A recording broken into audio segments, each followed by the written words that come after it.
The most scandalous thing about Kate is that she sometimes wears the same outfit twice and occasionally goes makeup-free at the school run.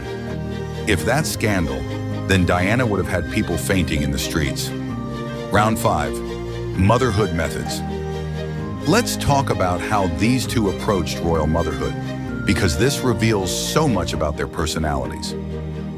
Diana was determined to give William and Harry as normal a childhood as possible, which in royal terms meant absolutely revolutionary parenting.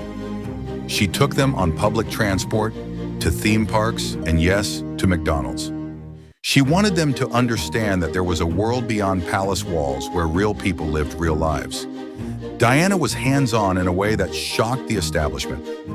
Previous royal children were raised by nannies while their parents attended to royal duties. But Diana, she traveled with her sons, kept them close, and made sure they knew they were loved first, royal second. When Diana took her boys to homeless shelters and hospitals, she wasn't just doing charity work. She was teaching empathy. She wanted her sons to understand their privilege and use it to help others. Revolutionary stuff for the 1980s royal family. Kate has taken Diana's playbook and refined it with 21st century wisdom. She's hands-on but strategic, normal but respectful of tradition. Kate does the school run, attends sports days, and has been photographed getting down on the ground to talk to her children at their eye level. Very Diana-esque.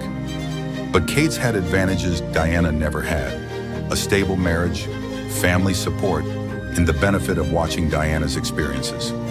Kate learned that you can be relatable without being rebellious. Both women understood that their children would grow up in goldfish bowls, but they approached protecting them very differently. Diana fought the system head-on. Kate learned to work within it while still prioritizing her family. Round 6, relationship with the media. This is where things get really interesting, because these two women had completely opposite relationships with the press. Diana had the most complicated love-hate relationship with the media in history. They made her a global superstar, but they also literally chased her to death. The irony is devastating. She needed them to amplify her voice and her causes, but they also made her life absolutely unbearable. Diana understood media manipulation better than most politicians. That Panorama interview, she knew exactly what she was doing. She bypassed the palace PR machine and spoke directly to the people. It was brilliant, it was brave, and it was ultimately tragic because it made her even more of a target.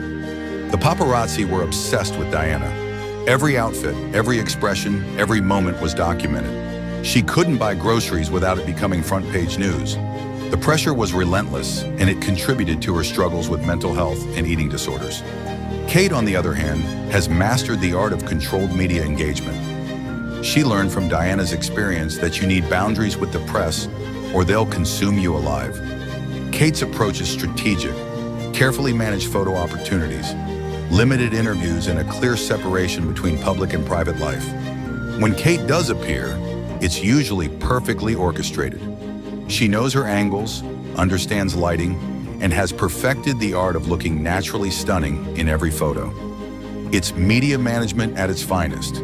Give them enough access to stay relevant, but not so much that you lose your privacy. The difference is stunning. Diana was media catnip who couldn't escape the cameras, while Kate treats the media like a tool she controls rather than a monster that controls her.